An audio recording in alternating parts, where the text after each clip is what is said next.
Welcome to the Snyder Outdoors Podcast, where we make Western hunting simple. We talk hunting, family, and the outdoors. This podcast is brought to you by Western Hunting Manager. To begin your adventure of hunting the Western states, visit westernhm.com. Now sit back and enjoy this episode with Bo Snyder as he gets you one step closer to your hunt of a lifetime.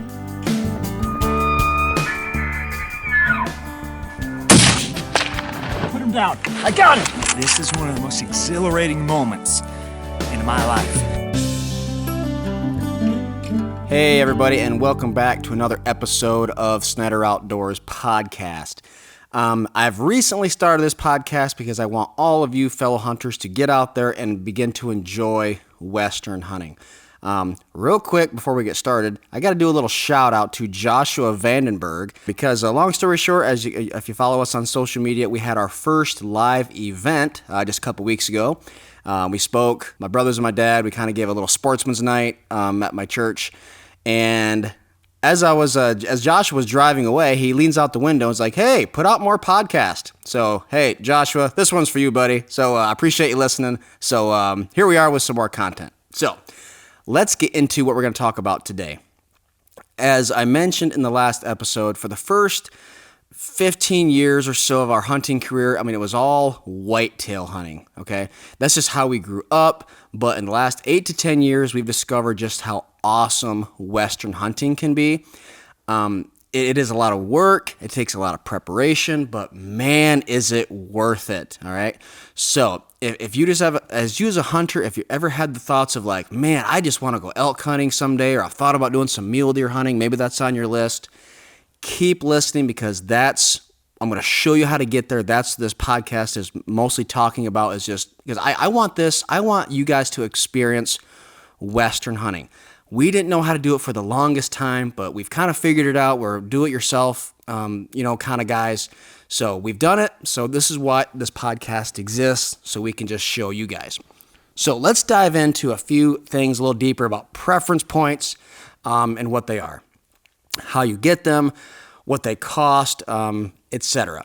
But before we do that, just a reminder, if you want to go back and listen to the previous episode, that just gives you some basics of Western hunting, kind of a good place to start. I kind of mentioned the preference point system there, but right now we're going to get into it a little bit deeper. First thing about preference points.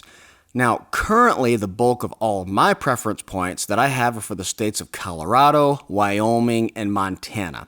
I have a couple other states. I've recently started to get bear points for Idaho. But mostly, when we talk on this podcast, I kind of call the states of Colorado, Wyoming, and Montana, I call them the big three, kind of the backbone of Western hunting. In my opinion, for the average hunter who wants to start exploring, these options, go with these three states because they're the preference point friendly. They're just the easiest states to hunt, in my opinion, for the beginning of kind of your Western hunting experience, all right? If I were you, and you're new to all this, don't worry about states like Utah, New Mexico. Those, I wouldn't start with anything like bighorn sheep or anything like that. It's a little bit more tough hunting. And if that's the first time you kind of get introduced to Western hunting, you might kind of lose interest because it is a little bit tougher. So why do I mention these different states? And here's why. Every state is a little bit different. Meaning the parks and wildlife departments, how they're set up, their systems, their websites, the dates you can purchase points, it's all different, okay? Obviously, when you have different states, different governments, they do whatever they want, all right? So there is no one place you can go to get points for, every single state. It's just not set up that way, which makes it a nightmare for someone who is trying to figure all this out. In my experience, Colorado has all of their ducks in a row when it comes to this. Colorado is one of the best states. They're the only state that has a 5-year plan when it comes to hunting. They know when the dates are going to be. They select, when they're going to have their preference point window. No other state does that I know of. So hats off to Colorado because they really know what they're doing. So I say all that to say, when I recommend certain things, it's just because there's so much to it when it comes to preference points, all right? I started to cover this in the last episode, but it's important to cover it again so we're all on the same page. So, what are preference points and what do they do for you? Okay. Obviously, you have people that live out west or residents of those states, and they have first dibs on all the tags. All right. Seems fair. They live there. So if they want to hunt elk or mule deer or whatever they have in their particular state, they have first chance. So if I grew up in Wyoming my whole life and I grew up hunting mule deer, I should be able to get a tag easier than someone who lives in Florida. Okay, it's just fair. But the state, they only have so many tags to give out. They can't give out one to everybody because if they did, there would be no game left in just a few years. And I will say this, that is a huge part of the state's job is to monitor herds. They manage a healthy population to give out tags accordingly. Just this last year, the West had a horrible winter. I mean, bad. Sadly, a lot of animals died. The storms were bad. I mean, just animals, they got into valleys and they couldn't get out. Some starved because of the snow. You can seriously Google pictures of it. Like, there's dead pronghorn all over the hills because of the winter. And it's horrible. It's really sad. So that's why they have tags and preference point systems. It helps them monitor numbers and honestly brings in good money for the states, actually. So not only do they have residents that want tags, you also have people like you and me who are non-residents who don't live there. We want states too, or we want tags too. Which the states, they let you do, obviously, but here's the thing. You have to wait in line. There are millions of hunters who want to come in and hunt these states, so that is why the preference point system is set up, okay? So if you want to hunt a certain animal, you literally have to buy a preference point. You can buy one preference point per animal, per state, per year. So check this out. Now, every state is a bit different, like I said, but here's how it works. The majority of state tags for each animal is 80-20, okay? This is what this means. 80% of the tags that they give out go to the people that already live in those states, okay? So that only leaves 20% for people that live outside of the state. This does swing a little bit. It can be like 70%, 30, 75, 25. That's kind of the ratio to that. It just kind of goes back and forth a little bit depending on the state. So Wyoming, let's say they're giving out 1,000 mule deer tags this year. So only 200 of those are going to go to people like you and me that are non-residents. So here's another thing. If you don't have preference points, the chances of you drawing a tag is almost zero. Almost zero. But so for this whole reason we're talking about this, if you do have preference points, the more points you have, the higher chances you have of drawing a high quality tag. In some areas of some states, if you have a certain number of points, you're guaranteed to draw a tag. Now, it might not be the exact area that you wanted, but you will get some kind of tag because once you kind of hit that threshold of, let's say, 3-4 points, you're guaranteed to draw a tag, which is a pretty cool feeling once you actually get to that point. Which leads me to another thought. This is down the road for most of you listening, but when it comes time to actually draw a tag, when you do it, you have to choose 3 different areas of a state you want to hunt. For example, let's say there's 10 areas in Colorado. There's a lot more than that. There's probably 30 or 35, something like that. There's a lot more than that, but just trying to keep it simple. When you really want an area, let's say you really want one area because it's the best area, but you might have to choose 3. So you might choose area 1, 5, and 7, okay? So when you draw, you might get your first choice or you might get a second or third, but you will draw because you've been waiting in line, so to speak. You have a certain amount of points. I think I mentioned this in the last episode, but you can buy 1 preference point per animal per state per year. I think I actually just said that a few minutes ago. So I can buy 1 point for antelope, 1 point for mule deer, and 1 point for elk. In just one state, or you could do that in 3 states, or you can do it in all, Colorado, Wyoming, Montana, whatever you want to do. There's a window of time, usually about 2 months, sometimes 2 or 3, depending on the state, where you can buy your points. I think, at the time of this recording, they just closed. There's actually no states that are open right now because it's usually the states are open for preference points, usually May through July, or actually Wyoming. Wyoming was open the latest this year. I think they went from July to end of October. because I actually helped someone get their points on Halloween, actually. So that was that was kind of the cutoff point right there.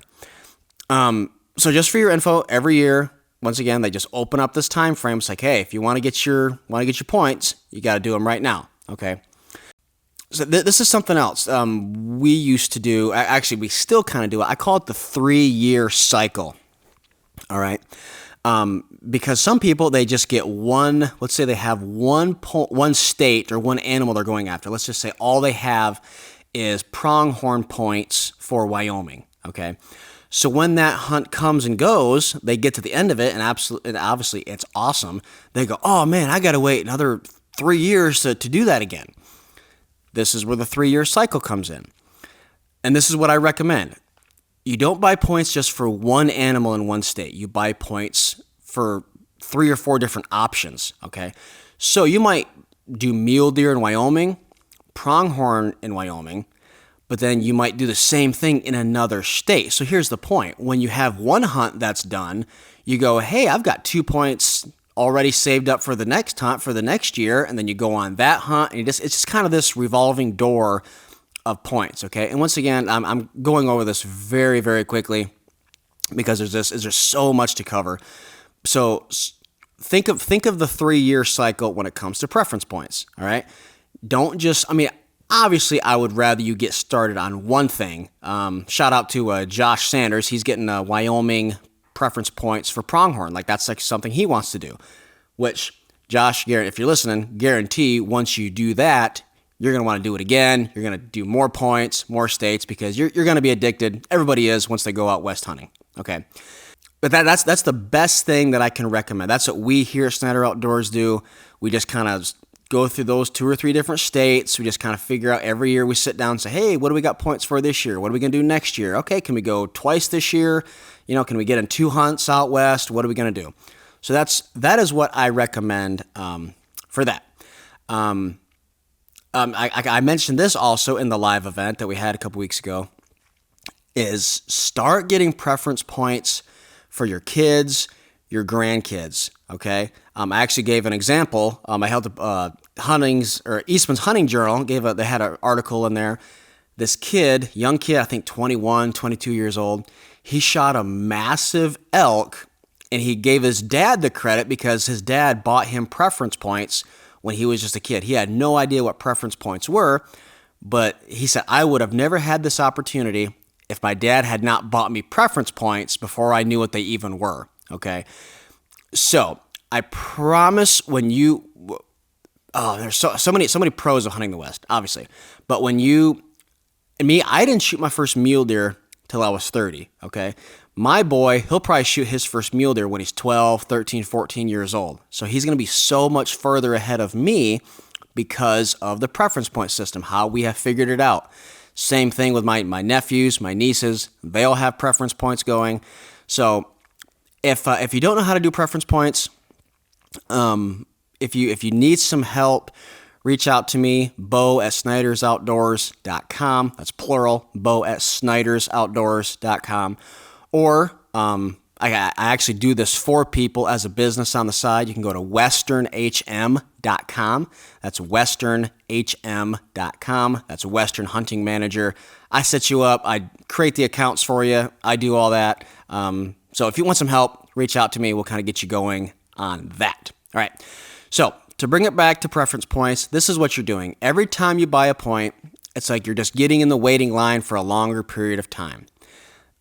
When you go to draw a tag, you'll get a higher chance. They go, oh, John Smith has been buying points for 3 years. Yep, let's give him a tag, compared to someone who doesn't have any points. All right. So if you as a listener, you're starting to go, okay, I'm kind of beginning to understand what preference points are and how they work and what they mean and how it helps my chances of drawing a tag. Okay, Bo, I kind of get it. But what I don't know is how to actually go buy them and what the cost is. Great question. Most people, when I talk to people, most people ask me, okay, how do I get that and what does it cost? As I mentioned before, every state is different. Every state costs a little bit. It's just a little different thing. But as a whole, it's pretty close to the same process across the board. And here's what it looks like. I've told you before, and it's kind of complicated, kind of frustrating, but it actually gets worse. Okay. So let's say you only want to start buying preference points for antelope in Wyoming. It sounds simple, and I will say this. Wyoming is the most simple state for preference points. This is why I tell everyone to start here if you want to start Western hunting. Because Wyoming, it only costs you about $50 to get started. That's because all you're doing is buying your preference points. You have to create an account. You got to go in, put in your information, email, address, all that kind of stuff. Every state there might have a little different details on the information, but that is where you got to do that. And then for Wyoming, all you have to do is buy a preference point. So by far, Wyoming is the simplest state because all you got to do is just go on, create an account, and then all you have to do is buy a preference point. So that's why I tell people to start there, because it's very, very simple.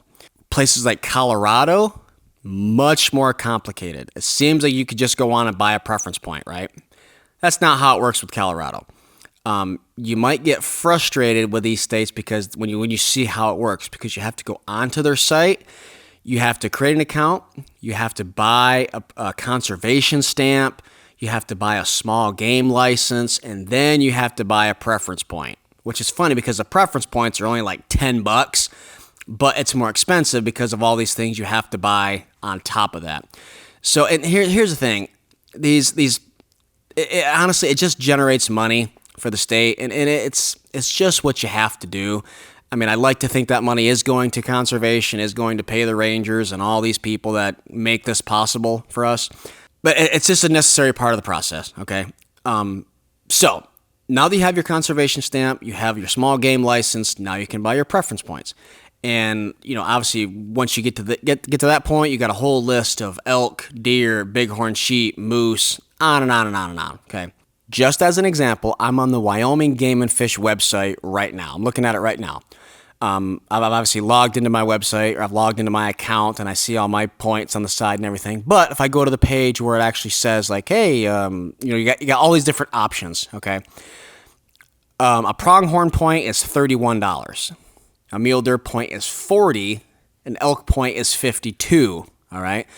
So I give you those prices to say this. It all depends on how many animals you want to start buying points for. If you buy a conservation stamp, small game license, a point from mule deer, you're looking about $90 to $100, with taxes or pretty close to that. If you add elk and pronghorn, you'll pay about $200. And once again, this is a one time of year thing. You can only buy points one time. You can't buy, hey, I want to buy 8 points a year. It's like, well, you can't do that. You can only buy one, all right? So obviously not as bad when you think of it that way. All right, last point I'm going to make here, and this is something I had to learn. I thought that since you're buying preference points, this is kind of you're buying your tag license over time. It's actually not true. Once you actually go to draw a tag, let's say you've waited 2 years and now you want to draw an antelope tag for a specific area, you'll pay maybe $300 to $400 for that tag. And then you obviously take that tag with you when you go out west. It's actually something that shows up in the mail. So here's what all that means. If you do not have preference points, you cannot buy a high quality tag to go on a hunt, okay? Preference points are simply showing the state that I have waited, I put my time in, and the longer I wait, the higher my chances are of drawing the exact tag that I applied for. As you've listened to this, I'm sure you're confused. I just put out a ton of information. I mean, and I even got myself some good notes here. It is indeed a very complicated process. It's confusing. It actually changes a little bit year to year, but this is how it works. Once again, as I've said before, there are options to buy a tag over the counter without any preference points. But the quality of those tags are very low and the success rates are very low, okay? I personally call them sucker tags because they get guys that go out there to hunt and they just, hey, we're going to go out here elk hunting for the first time. I have no idea what we're doing. Well, you're not going to have a very good hunt because they just gave you a terrible tag and you just paid $1,000 for that. So that's not the way to go for beginners when it comes to Western hunting, okay? So maybe 5-6 years down the road, after you've hunted the West for a few times, that might be an option. But I promise you, taking the long approach and doing it right with preference points is by far the best option, okay? No doubt about it. Take it slow, learn the process, set some goals for yourself. I mean, get someone, a buddy, a brother, somebody from work, like, hey man, you want to go hunting out west in 2 years for antelope? Yeah, let's do it. How can we do that? That's very doable. 2 points will get you a decent hunt, get you a lot of experience. But guys, once you hunt the Western states one time, you'll be hooked. You'll want to go back. You'll want to do it again. And that's why this podcast is here, to help you guys out, here to answer your questions, because Western hunting is just, it's a whole new world of memories and just, man, I'm thinking about it right now. I want to go out there. It's just, I can smell the sagebrush. I can feel the sunrise. I can feel the coffee around the campfire in the morning, Mountain Dew around the campfire at night. And it's just absolutely awesome. I'm a whitetail hunter, like I said. I love whitetail hunting, and most of the people that are listening to me right now are whitetail hunters. But man, if you can just try Western hunting one time, you'll be absolutely hooked. I want that for each and every one of my fellow hunters. So figure out this process. If you need help, reach out to me, because the Western states are calling. Thank you for joining us for this episode of the Snyder Outdoors Podcast with Bo Snyder. Please take a moment to subscribe and also share this podcast with a fellow hunter. For more information on beginning your next Western adventure, please visit westernhm.com. Remember, you can follow us on Instagram at Snyder Outdoors and also view our full antelope and mule deer hunts on our YouTube channel. Thanks for listening, and we'll see you next time right here on the Snyder Outdoors Podcast.